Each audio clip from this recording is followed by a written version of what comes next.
하겠습니다. 사랑해 주님 감사합니다. 오늘도 주님께서 우리 발걸음 인도해 주셔서 주의 말씀과 더불어 하루를 시작합니다. 오늘 하루가 말씀 가운데 거하시는 주님과 동행하는 하루가 되게 하여 주시옵고 말씀대로 살아가다가 말씀대로 승리하는 저희들의 삶이 되게 하여 주시옵소서. 예수님의 이름으로 기도드립니다. 아멘. 성경 봉독하겠습니다. 봉독할 말씀 마태복음 11장 11절부터 19절까지입니다. 우리 한 목소리로 읽겠습니다. 내가 진실로 너희에게 말하노니 여자가 낳은 자 중에 세례 요한보다 큰 이가 일어남이 없도다. 그러나 천국에서는 극히 작은 자라도 그보다 크니라. 세례 요한의 때부터 지금까지 천국은 침노를 당하나니 침노하는 자는 빼앗느니라. 모든 선지자와 율법이 예언한 것은 요한까지니 만일 너희가 즐겨받을진대 오리라 한 엘리야가 곧 이 사람이니라. 귀 있는 자는 들을지어다. 이 세대를 무엇으로 비유할까? 비유하건대 아이들이 장터에 앉아 제 동물을 불러 이르되 우리가 너희를 향하여 피리를 불어도 너희가 춤추지 않고 우리가 슬피 울어도 너희가 가슴을 치지 아니하였다 함과 같도다. 요한이 와서 먹지도 않고 마시지도 아니하며 그들이 말하기를 귀신이 들렸다 하더니 인자는 와서 먹고 마심에 말하기를 보라 먹기를 탐하고 포도주를 즐기는 사람이요 세리와 죄인의 친구로다 하니 지혜는 그 행한 일로 인하여 옳다함을 얻느니라. 아멘. 오늘은 세례 요한 두 번째 시간입니다.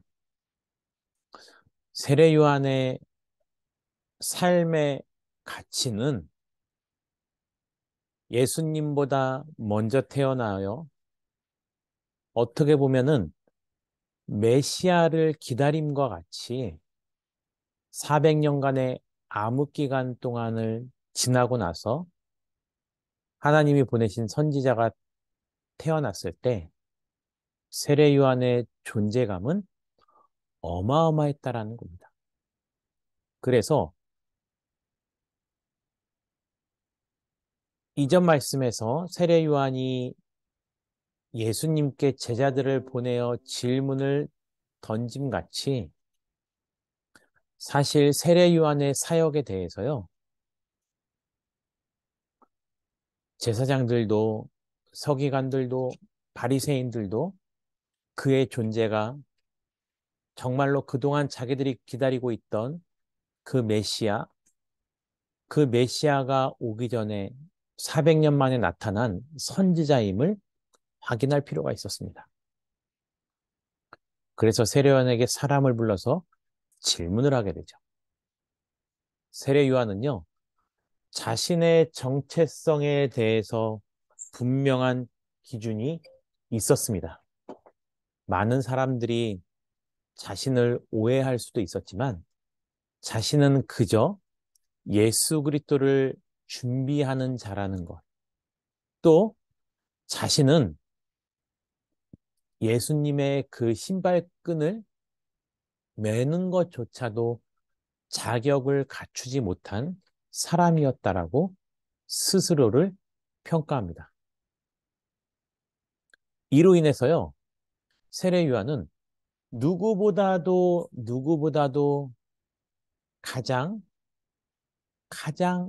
가치 있는 사람이라는 것을 예수님께로부터 듣게 됩니다. 오늘 본문에 볼까요? 내가 진실로 너희에게 말하노니 여자가 낳은 자 중에 세례 요한보다 큰 이가 없다라는 거죠. 이러한 칭찬이야말로 인간으로서 예수님께 들을 수 있는 가장 큰 칭찬이라고 할 수 있습니다. 그동안 얼마나 많은 선지자들과 하나님 마음에 얼마나 흡족한 사람이 있었습니까? 그런데 그 중에 예수님께서는 과연 단연 으뜸으로 세례 요한을 꼽으신 겁니다. 그런데요, 이렇게 세례 요한에 대해서 극존하며 칭찬하시면서 천국에서의 삶에 대해서 넌지시 소개하고 있겠습니다. 사람이 낳은 자들 가운데 세례 요한보다 큰 이가 없다라고 말씀하시면서 하지만 천국에서는 지극히 작은 자들도 세례 요한보다 크다는 거죠. 아니, 이렇게 되면 세례 요한을 칭찬한 것이 무슨 의미가 있냐라고 생각하실 수도 있겠지만요. 세례 요한은 여자가 낳은 자 중에 가장 큰 자라는 칭찬을 받은 것이고요. 하지만 제 아무리 이 땅에서의 삶과 천국에서의 삶을 비교했을 때는 이 땅에서 누리는 것, 그 어떤 것도 우리가 천국에서 누리는 것과 비할 수 없다라는 것입니다. 그러니 우리는 이 땅 가운데서 세례 요한과도 같은 삶을 누린다 할지라도 결국은 천국에서 누리게 될 그 삶을 동경하며 살아가는 것이 맞는 신앙생활이라는 것입니다. 그리고 12절에서는요, 이렇게 말하고 있죠. 세례 요한의 때부터 지금까지 천국은 침노를 당하니 침노하는 자는 빼앗는다. 적극적으로 하나님 나라에 들어가기를 사모하라는 거죠. 그리고 나서요, 다시 그 초점이 하나님의 나라에서 세례 요한으로 옮겨집니다. 모든 선지자와 율법이 예언한 것은 요한까지라는 거죠.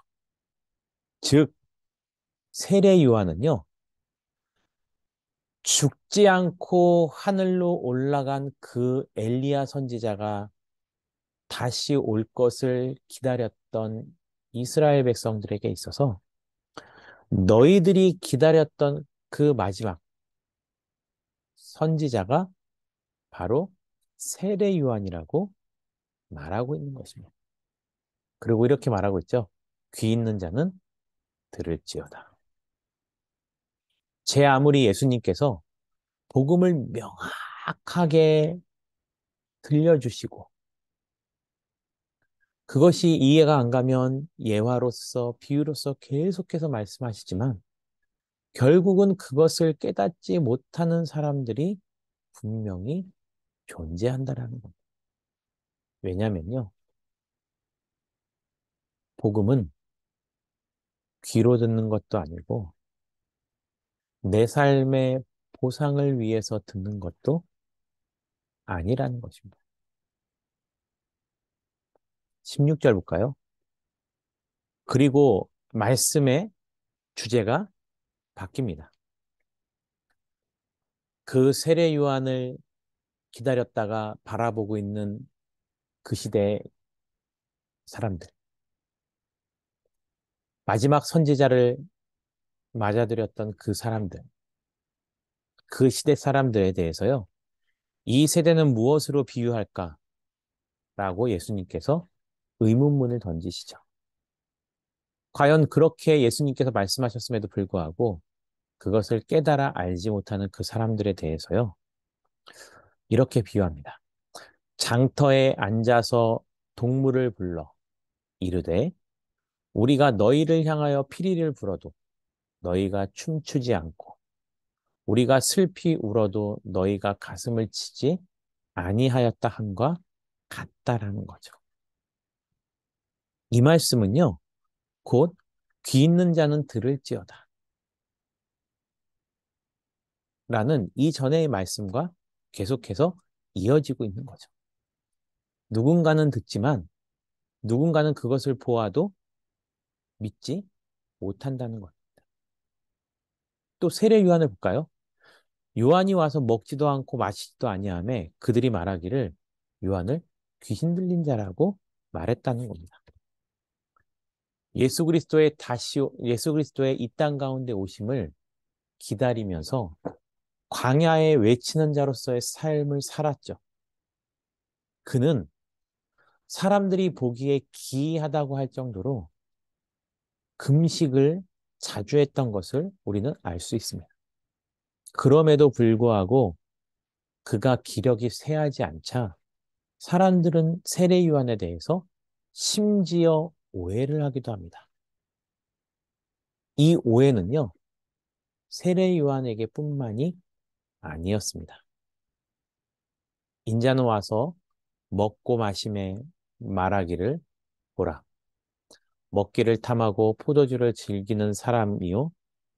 세리와 죄인의 친구로다 하니 지혜는 그 행한 일로 인하여 옳다함을 얻는다라는 겁니다.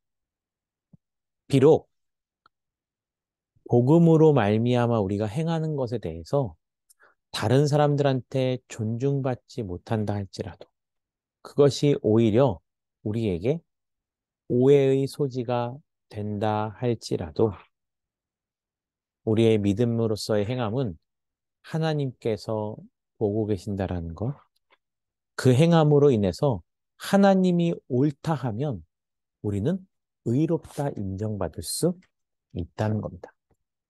그래서 신앙은요, 남들에게 보이기 위해서 하는 것이 아니고 하나님께 오직 여호와 앞에서 코람됨, 하나님 앞에서와 같이 하는 것이 우리 신앙의 본질이라는 것입니다.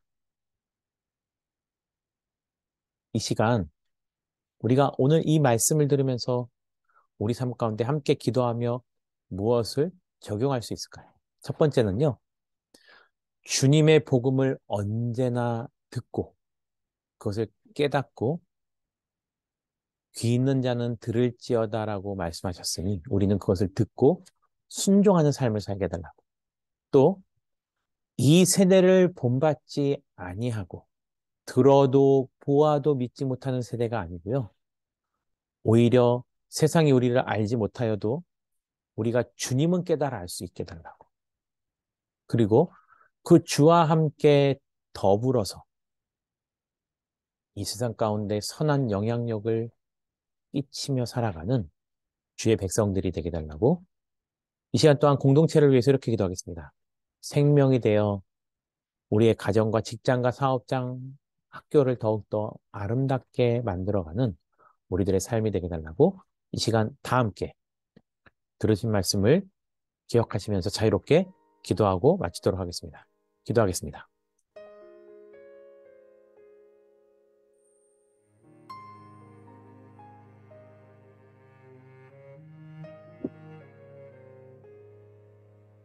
산을 내려오는 바람과 같이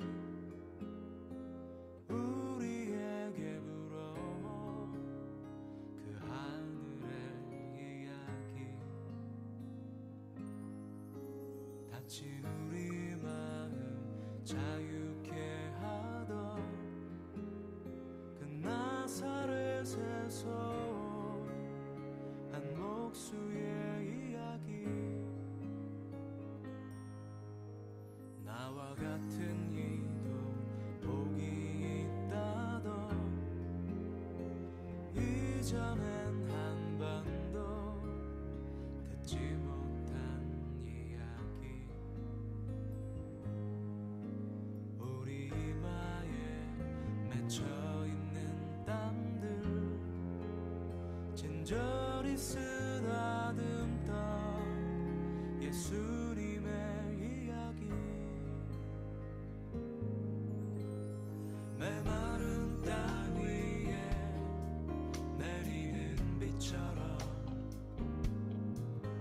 흐르는 내 땀방울로 부는 바람처럼 나를 향하신 그분의 마음 널 사랑한다 참 귀하다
사랑한다 참 보여드릴까봐요. 귀하다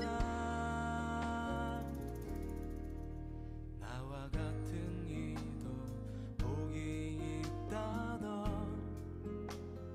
이전엔 한 번도 듣지 못한 이야기 와서 나의 마음 자유케 하던 그 나사렛에서